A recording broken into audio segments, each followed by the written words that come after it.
The police are still being criticized for its handling of the case in which an American woman was found dead in Anchovy, Montego Bay last year. The body of Desiree Gibbons was found with the throat slashed in bushes near the Long Hill Main Road on November 26.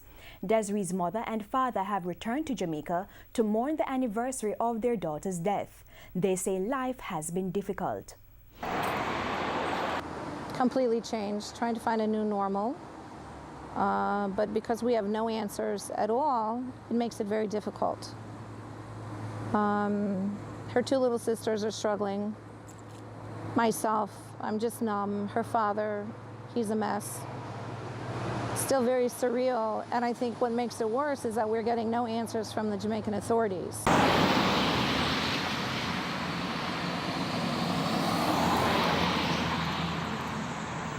Ms. Gibbons claims investigators found surveillance footage showing her daughter walking along a roadway, and taxi drivers were also interviewed. She insists that more needs to be done to solve the murder.